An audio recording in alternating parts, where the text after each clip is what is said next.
Am I live? I am live, and this is Cards and Cake. This is just something I want to engage with you on. I would love to jump on here live on YouTube and just shoot the shit with you. Whether you want to talk about cards, if you want to talk about what's going on in life, sports, anything like that. What's up, Jason?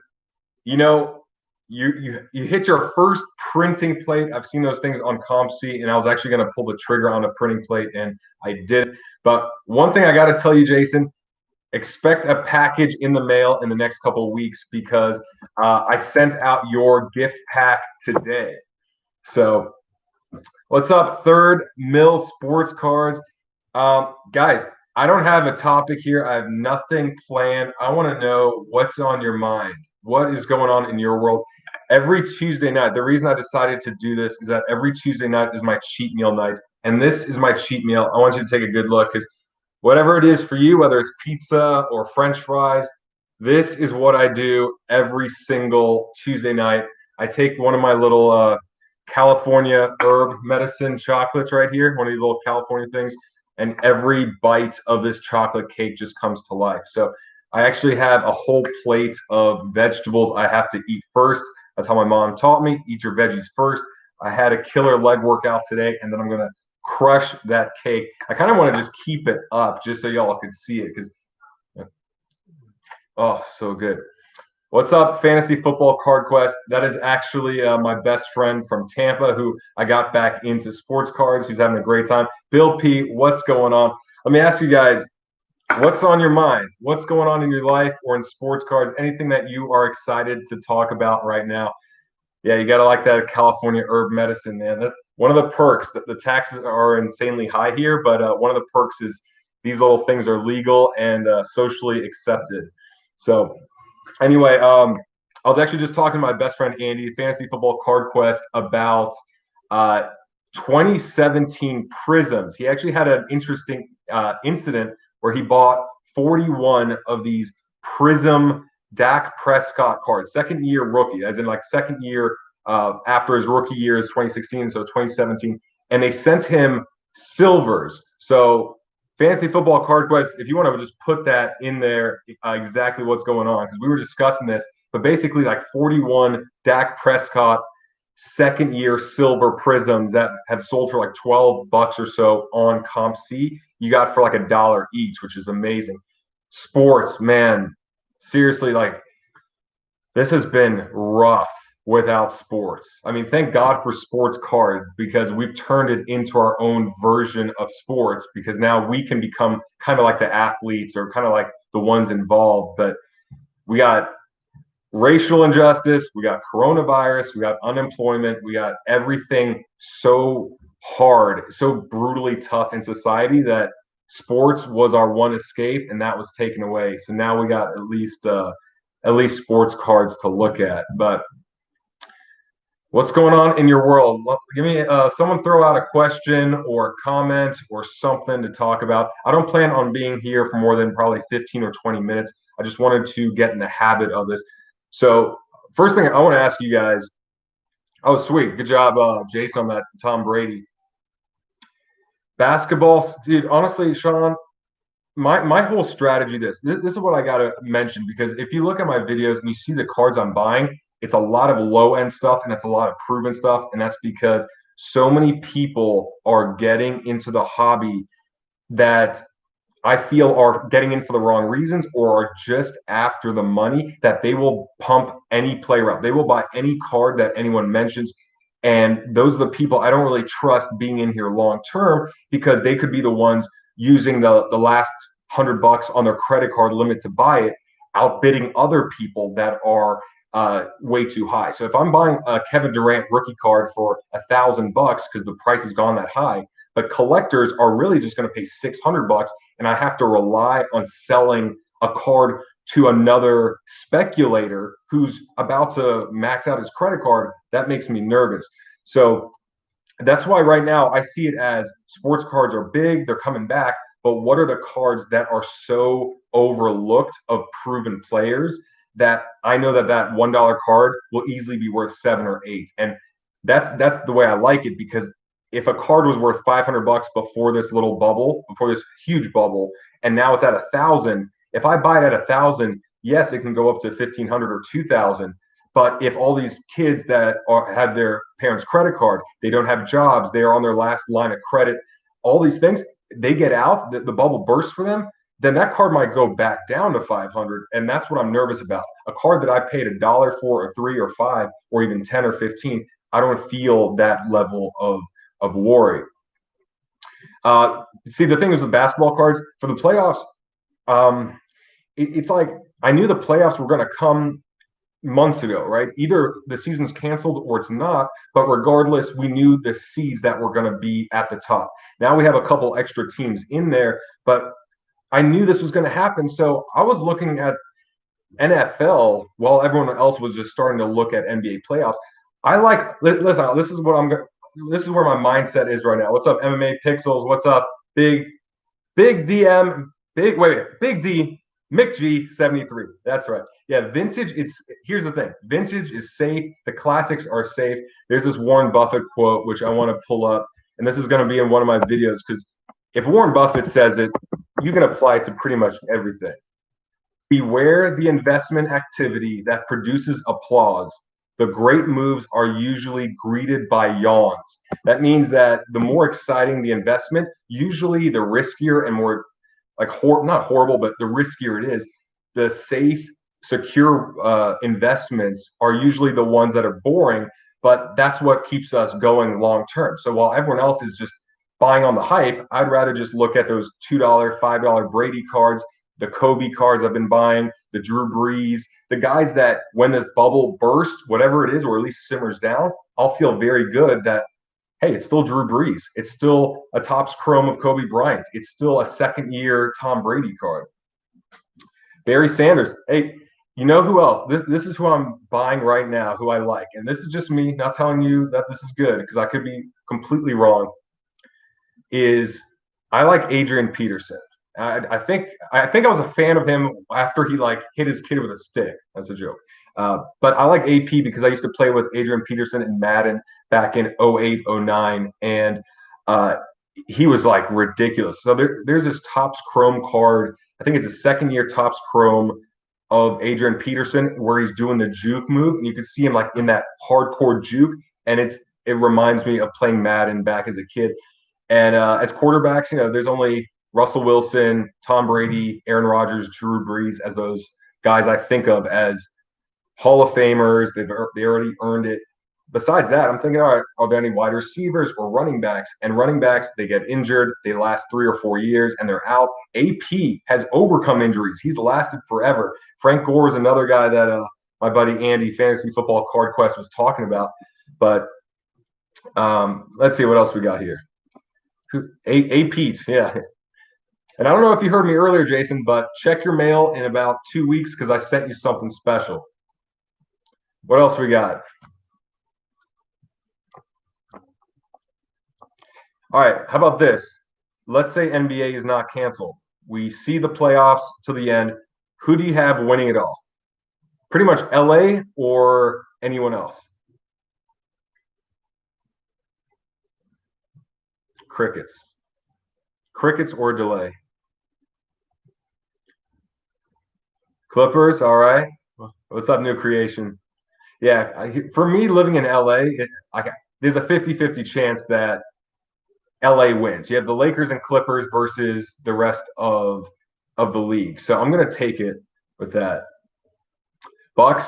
Honestly, here's the thing. I have a little soft spot for small market teams because I grew up in Tampa. I'm a Bucks fan. I'm an Orlando Magic fan, which has been brutally tough. And small market teams always have that uphill climb because what superstar says, I want to be in Milwaukee? No one sets out to play for Milwaukee. They set out to play for Boston, New York, Los Angeles, Miami. And in the NBA, where there's only a few superstars, I feel like you got to hold on while you still can.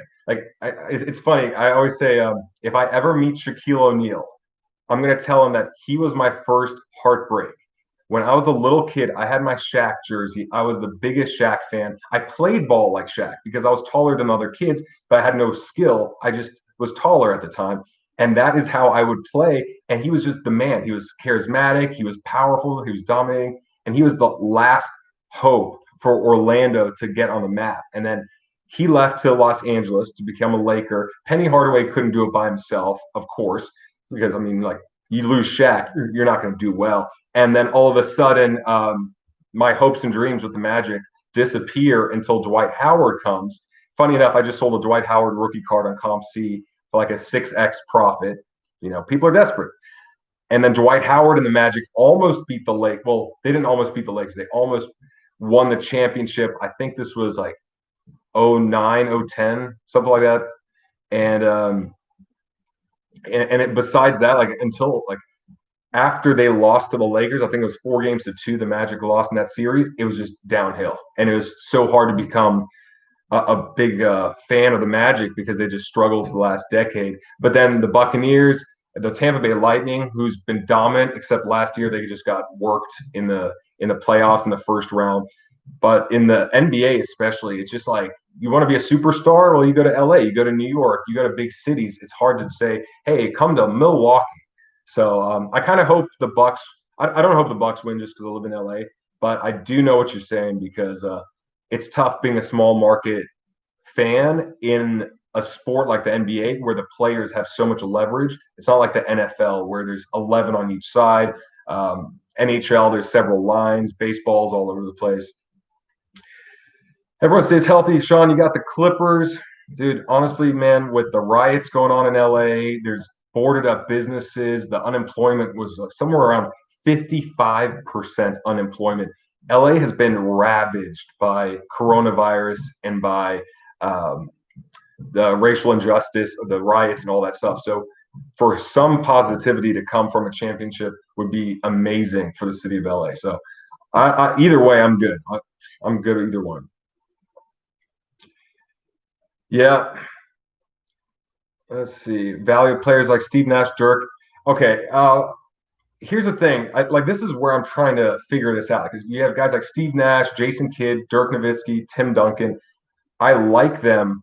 However, I feel like it's just the same with Kawhi Leonard in a way, where he's amazing, but when you don't have a loud personality or a sex appeal, a flashiness, I always wonder, will people really want to collect them at the end of the day? Because, I mean, it's like, yeah, Tim Duncan's one of the best ever, and I have several of his cards, but no one I know is excited to collect Tim Duncan. I think any player like that can have that Hall of Fame introduction, can go up steady in price, but they don't have that appeal that's going to get people like that are going to get their prices to spike, in my opinion. And I think that's always just a problem with players that are very respectable and quiet and don't create a scene, or they don't have other appeal, like a big personality like Rob Gronkowski, who I literally invested in Rob Gronkowski before he joined the Bucks, just because I thought he was so funny and childlike that his personality is why I invested in him. I don't see anyone investing in Tim Duncan for his personality. It would be because of his legacy. But again, he played for San Antonio, a small market team, a very disciplined team. There was not like a lot of flash. It's not like you saw him at the clubs in New York or LA. So I always wonder about that stuff. Fultz, Bamba, okay. Hey, new creation, dude. If you think the Magic is up and coming, I hope to God you're right, because we could use a little. We could use a little hope. Carl Malone. Did anyone see The Man Show? Do you remember a show called The Man Show on Comedy Central it was like 99 to 2001? Jimmy Kimmel and Adam Carolla were the hosts, and Jimmy Kimmel would do this Carl Malone impersonation, which now would probably not even be allowed on air, because it was all, a full suit, dark makeup and everything, and he just would do the funniest Carl Malone impersonation.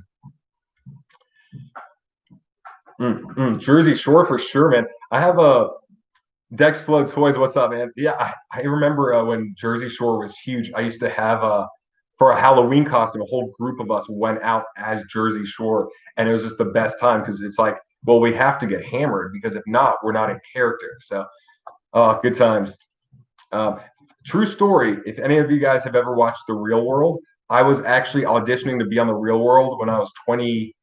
I must have been 22, and I came.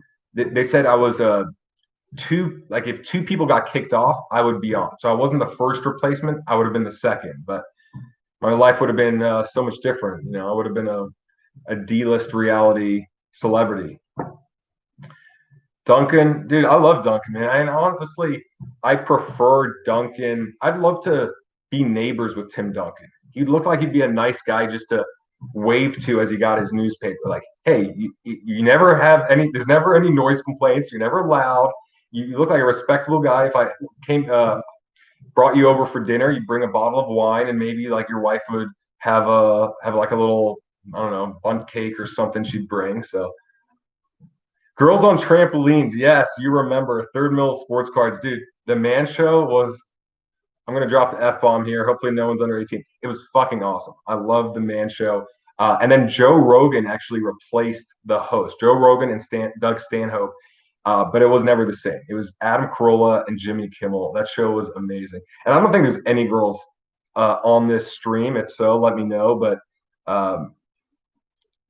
seriously, it's one of those things. This is like 99% guys. And what's funny is that on my analytics on YouTube, when I look at the demographics, it's 8% under 25. Like most guys that are watching these videos are 25 to 55, 98% or 96%, something really insanely high, 100% male, zero female. So I feel pretty good just being a dude right now and shooting the shit with you guys. Yeah, Mass Collector Rodman, dude. Honestly, I wouldn't invest in him, like personally, but I like the personality, the sex appeal. That Rodman, you look at his cards and you think of way more than basketball. You think of, holy shit, this was a wild card. This was one of the most unique characters, personalities, athletes that has ever played basketball. So I like that because it evokes a bit more emotion. Tim Duncan, I would look at a card and be like, yes, okay. Rodman, I'd be like, oh man. One guy I am buying a lot of the cheap cards on just because I saw a movie coming out with him where Jamie Foxx is playing Mike Tyson. I actually saw cards of Mike Tyson and they were like just 75-cent little cheap cards, but it was Mike Tyson, like big shirtless Mike Tyson holding a little white dove. And I thought it was the coolest card ever. So I picked up 25 of them. But Mike Tyson's one of those guys where amazing boxer, but his legacy and what he's known for is so much beyond boxing. Because now I think of Mike Tyson, the personality, the guy that knocked out Zach Galifianakis in The Hangover. So like when you have that kind of stuff, then you can look at a card and feel a different emotion than just what was on the court or in the boxing ring. Oh, let's see what 2012 Richard Sherman. Yeah, Richard Sherman's interesting because Dick is like I like to call him. Loudmouth corner. I feel like if you're going to invest in a corner, you'd think Richard Sherman is that guy that really evokes emotion. A corner is just a tough position because, you're talking about a handful of interceptions a year, some tackles, but I really hope it gets on it. Yeah, Jason, Tig Old Biddies. That's right, man. Dude, I remember being I think that show brought me into puberty itself. Steph Curry. Yeah, I think Steph Curry, I was talking to some other guys about it. Raging Ass. I've not seen that, Mass Collector. But Steph Curry, what I like about Steph is that he is the type of player to me that has opened the door to so many kids that are smaller, that are 5'8" and 5'10" and maybe 6 foot, that they're like the exact opposite of LeBron James. They're athletically nothing. They can't rely on that. They have to develop a shot. They have to develop skills. And I think Steph Curry is one of those players that has shown that, hey, yeah, he has a great father that was in the NBA and all, but that kind of inspiration, like I want to root for Steph Curry just because he's so small, just because he's almost like the Rudy in a way of basketball because he's mad skilled, but he doesn't have that 6'9", 250-pound frame that some of the other guys have, and he still can dominate them. So I mean, Steph Curry is like, to me, it's an easy one. I would go on I'm getting some Steph Curry cards if I could find them. It's just hard to find them that cheap because it's not like he's a secret. Let's see. Yeah, you guys answer too. Jeff's next Sunday, dude. I'd love to be, dude. Honestly, Jeff gets a lot of negative attention and a lot of bad rep, but like to me, he has opened the door to what's possible on the content creation side, on the business side, on the community side. And so I think he's doing a great job because I look at him and say, dude, you're a businessman and an investor that has turned this hobby into something that can really provide us $300 a month of income, of 500 a month, of 1,000, of a new career. I mean, I'm literally waking up thinking of cards, going to bed thinking of cards and ways to engage with you guys. I don't know how much longer I'm going to last on here, but I really love the interaction. Let me ask you, if I were to do this once per week, throw out a time, throw out a day that would be best. I would say, yeah, like Sunday would be the only weekend days. So Sunday, uh, Tuesday, Thursday, something like that. What day, if I were to do this once a week, and what would you want to know? Is there anything that, because I'd rather like, if you're going to join me live, I'd rather give you something that is more special. Like, I don't know. I don't even know what the hell I can give you, but I mean, I can't even give you my fucking cake. If you didn't join me, if you didn't see this from the beginning, this is what I'm eating afterwards. Here we go. Hold on a second. I got to take my little, okay. It's going to taste extra good in about an hour. What's up, the gaming god? Patrick Knoll? Yes. Good point. A guy like Charles Barkley, he's perfect. He's one of those, I don't know about controversial, but just aggravating personalities, but in a good way because he's smart and he's not afraid to speak his mind. But Antonio Brown, he's like, what's his name? Aaron Hernandez. You do not want to buy Aaron Hernandez cards. Like if you collect Aaron Hernandez, I would be looking at you weird and I probably wouldn't hang out with you at night because I'm afraid what kind of sick person is going to collect Aaron Hernandez cards unless you knew him personally or you went to Florida or something like that. But same thing. Antonio Brown, no way. I don't want to touch his cards. But Charles Barkley, I'm like, yeah, okay. Gronk, okay, I like that. Who else? What other athletes kind of get in trouble, but they're cool, like guys that you'd want to hang out with. I think that's the kind of guy. Like Gronk, I think of myself like, dude, I'd love to just party with you because I didn't have that mind space, that mentality since I was 21 years old. And you kind of remind me of how I thought and acted when I was a kid, which was it was liberating. It was free. It was like, dude, let's just go out and try and hook up with girls and drink. I think that's great.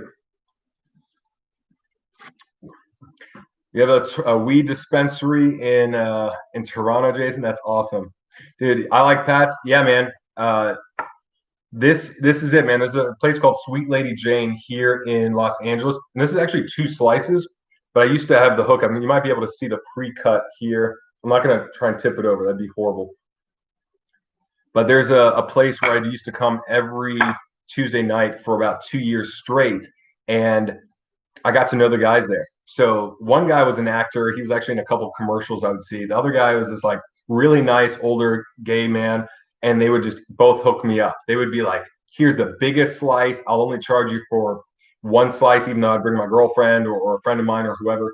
And then this damn COVID thing happened, and they closed down, and both of those guys got furloughed, and they've been there for years and years. So now I have to pay full price, $16, or in my terms, that's like 9 Tom Brady Chrome base cards that I had to give up for this cheap meal. So it was tough. It was tough because my mind space since getting back into this was, okay, do I really want to buy a sandwich? Do I really want to go to Starbucks and buy that $3 coffee? Because that's like a base card. That's like, a couple little cards on CompC or whatever else. And that $3 can turn to $6 real quick. And then I can get 2 coffees in 6 months time. But I mean, that's going a bit too far.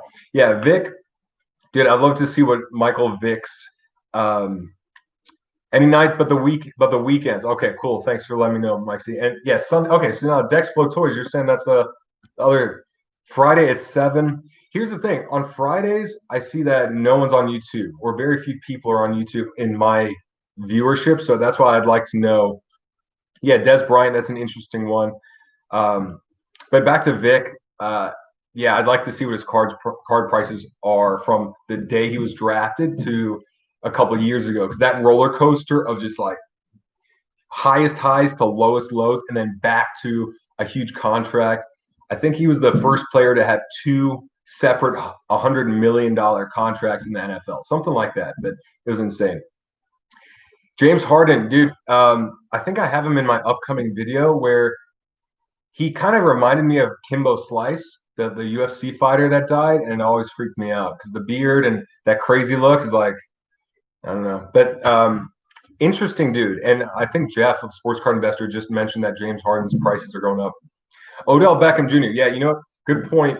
Because Odell, this is what I was looking up, is who are the most popular players? Because popularity matters at some degree, right? I mean, you got a guy like Tim Duncan, who's one of the best ever, but if people aren't excited about him, the person, that's going to affect it. That's not as much demand as him being amazing and popular. And Odell Beckham, if you look this up on Instagram, he has the biggest Instagram following of any NFL player, and it's not even close. Tom Brady, I think, was number 2 at 7.7 million. Odell Beckham has 14.4, like 14.2 million. I'm going to look it up right now. And that made me think, so is it his personality? Is it his big catch in the Super Bowl? Look at that, I don't know if you can see that, but 14.1. Is this? Yeah, 14.1 million for Odell Beckham. And so that just makes me wonder if all things are even, but one player is insanely popular. To me, that's a good tiebreaker. That's a he still has to perform, but if he doesn't perform, it's not going to matter. If he does perform and someone else performs, I want that person that's wildly popular, that there might be more collectors of, or someone like him, because of his popularity, now gets an endorsement deal with Express, or he gets like a huge contract because of his popularity, rather than just being good at football. Oh man, fruity pebbles on a glazed donut. That sounds fucking amazing. Dude, I love cheat meals, man. All right, what's your favorite cheat meal? Pizza? Are you doing fried chicken? Are you doing dessert like cake, ice cream, pie? Oh man, Odell's QB, dude, and that's the thing with wide receivers, man. Yeah, well, Ronaldo, I think Ronaldo's like 250 million. It's insane. What else we got? Yeah, and that's the thing with the wide receiver, and it's also the offensive line. You could have Tom Brady there, but if the Bucks offensive line does not perform, or let's go with a younger quarterback, Patrick Mahomes or Lamar Jackson, if their offensive line sucks, they don't have the time to throw to the receiver. So it all goes hand in hand. I think that's why basketball, it's so much more it's so much more individualized, because even when LeBron was on the Cavs, it's like, all right, y'all suck, but then I'll just have to score 50 and maybe we win, maybe we lose, but I still look good. If LeBron was the quarterback and his teammates were the Cavs, of the linemen, then he's just going to get sacked every play. Odell can't put the stats. Yeah, maybe not. Let's see. Dirk's 2003 Chrome card. Here's the thing. 2003 Chrome. What? He was a rookie, I think, in '98. I don't know. I don't know if 03 Chrome card is a good investment, but if it's $1.50, it can't really go down. That's why I say it. It's like it might go up. I don't know if Dirk will have that reach of that big of a platform when he's in the Hall of Fame, that all the card prices beyond his rookie year and second year trickle down.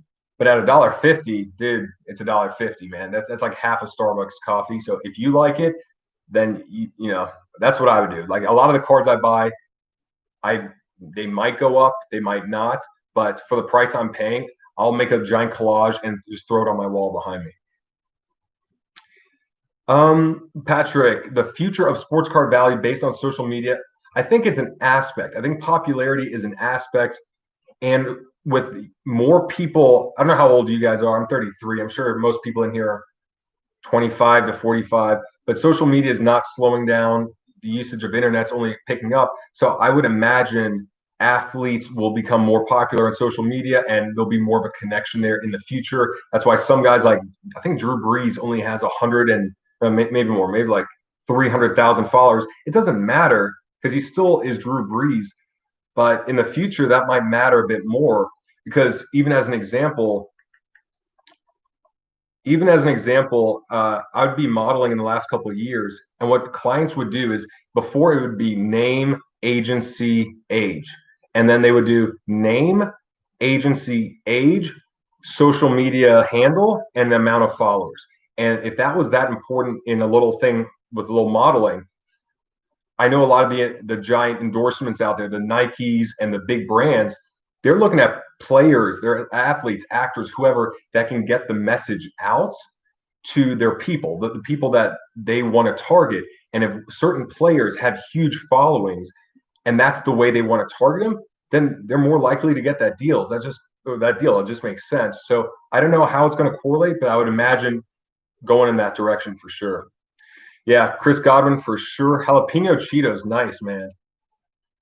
Tom doesn't, dude. Tom gets it out quick. I mean, does that sound sexual? He finishes quick. Yeah. Let's see. But here's the thing. Even here on YouTube, understand that, like, I love doing this because this is amazing connection. I'm having a blast. But also at the same time, there might be a breaker or Tops or Panini one day that comes out and says, "Hey, would you like to open a box in front of your audience and show the cards?" And I'd be like, "That's fucking awesome. Yeah, I'll open a box." And honestly, I wouldn't mind breaking a box and just giving them out. I just don't want to buy the box. So if anyone wants to like pitch in and I don't know, do slots on a box, I'll do it for free. I just want to have content and throw it out there. It would just be fun. Yeah, Chris Godwin. I know I'm optimistic on him just because he had a huge year last year. Number 1 yards after catch, according to a couple different metrics. Let's see. Yeah, James Wu, what's up, man? It's popularity of a player is extremely important. It makes collectors view the negative aspects in the half full.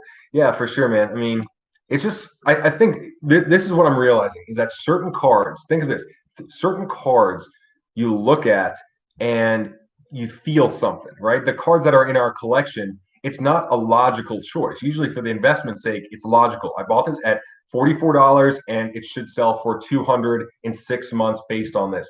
But for our collection, it needs to evoke something. It needs to be like, oh, that player, man, that player high-fived me when walking out of the field that one game, that random player.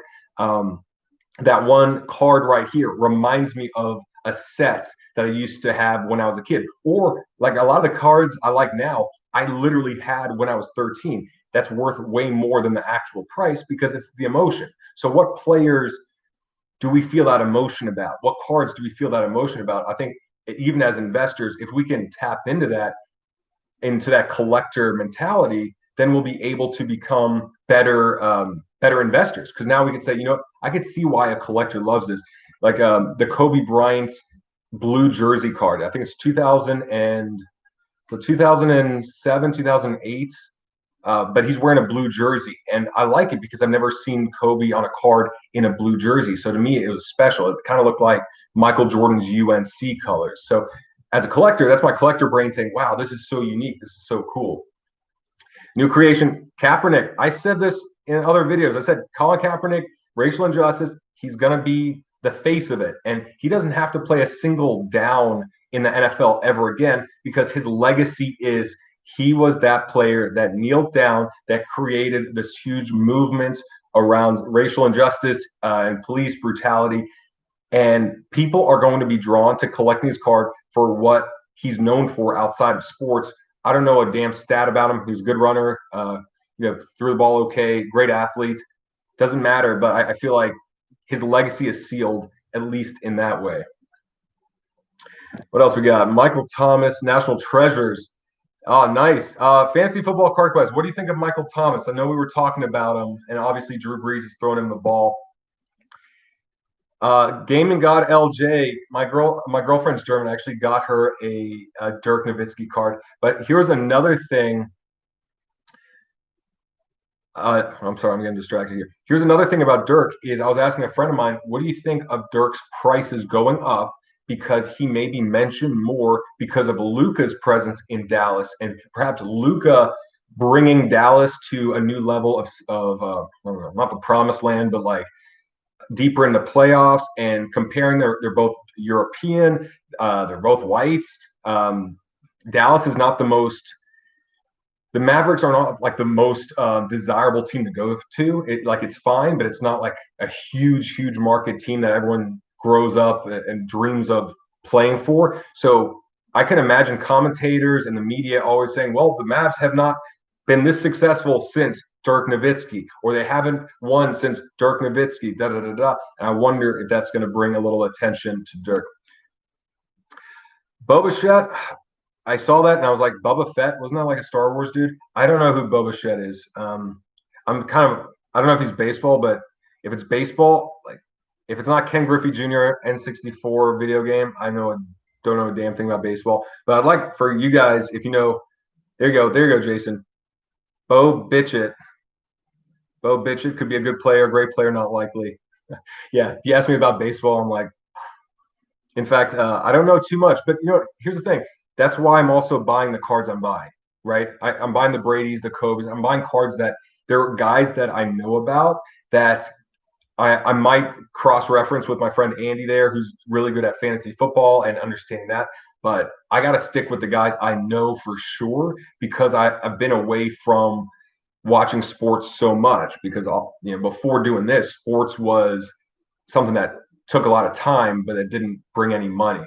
So I'm gonna wrap it up because I'm getting really hungry. I haven't touched my cake yet. Fuck yeah, man! This is gonna be sweet, and that chocolate's kicking in. So, but I would love to do this. Hey Greg, dude, I'm gonna put out some videos of me.